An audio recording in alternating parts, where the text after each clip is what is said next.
नमस्कार मित्रों, स्वागत है आपका हमारे YouTube चैनल पर। मित्रों, मंदोदरी ने रावण के सिर पर लात क्यों मारी? आखिर क्या कारण था कि मंदोदरी को रावण के सिर पर लात मारनी पड़ी? मित्रों, राम और रावण के बीच रामायण का युद्ध अपने चरम सीमा पर था।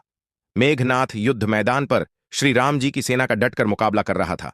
तभी मेघनाथ ने लक्ष्मण जी पर शक्ति बाण का प्रहार किया, जिससे लक्ष्मण जी मूर्छित हो गए। मित्रों, हम यह सभी जानते हैं कि लक्ष्मण जी की मूर्छा तोड़ने के लिए हनुमान जी संजीवनी बूटी लाते हैं और लक्ष्मण जी की जान बचाते हैं। लेकिन संजीवनी बूटी जब हनुमान जी ने वैद्यराज शूषण को लाकर दी, तब वैद्यराज शूषण को बूटी पीसने के लिए दिव्य खल और मूसल यानी मोटार और पेस्टल की जरूरत थी। सब सोचने लगे, अब संजीवनी बूटी को कुटने पीसने के लिए खल मूसली कहां से लाएं? तब वैद्यराज शूषण जी ने कहा है, हनुमान, लंका में आपको खल मूसली की व्यवस्था हो सकती है।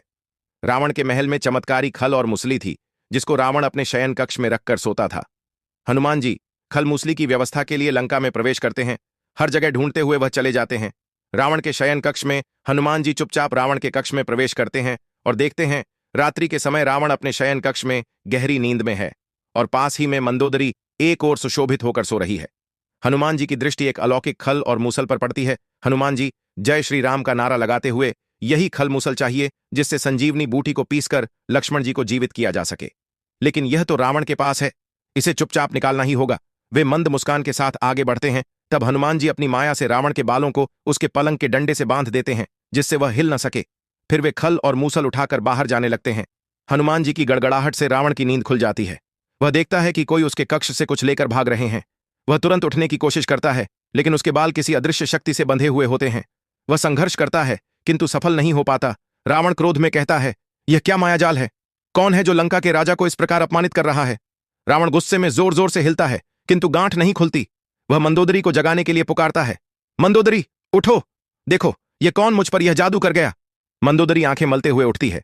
वह देखती है कि रावण का सिर फंसा हुआ है और हनुमान जी खल मूसल लेकर जा रहे हैं। मंदोदरी कहती है, स्वामी, यह क्या हो गया? आप इस प्रकार क्यों फंसे हैं? रावण कहता है, यह सब हनुमान की चाल है, मुझे मुक्त करो। मंदोदरी गांठ खोलने की कोशिश करती है, लेकिन वह नहीं खुलती। वह रावण की सहायता करने के लिए मंत्रोच्चारण करने लगती है, पर कोई लाभ नहीं होता। तभी रावण को याद आता है कि जब तक मंदोदरी उसके सिर पर लात नहीं मारेगी, तब तक यह गांठ नहीं खुलेगी।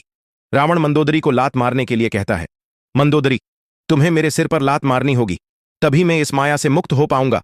मंदोदरी चौंक जाती है, नहीं स्वामी, मैं ऐसा पाप नहीं कर सकती। वह संकोच करती है, परंतु रावण के आग्रह पर अंततः मजबूर हो जाती है। मंदोदरी हिचकिचाते हुए रावण के सिर पर हल्की सी लात मारती है।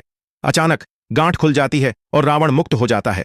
वह क्रोध में गरज उठता है, किंतु तब तक हनुमान जी लंका से बाहर निकल जाते हैं। मंदोदरी रावण को शांत करने की कोशिश करती है, लेकिन रावण क्रोध में जलता रहता है। दूसरी ओर हनुमान जी खल मूसल वैद्यराज शूषण को देते हैं और वैद्यराज संजीवनी बूटी को पीसकर लक्ष्मण जी को पिलाते हैं, जिससे लक्ष्मण जी का जीवन बच जाता है। तो दोस्तों, कैसी लगी ये जानकारी आपको कमेंट बॉक्स में जरूर बताएं। आप हमारे वीडियो को लाइक, चैनल को सब्सक्राइब जरूर करें।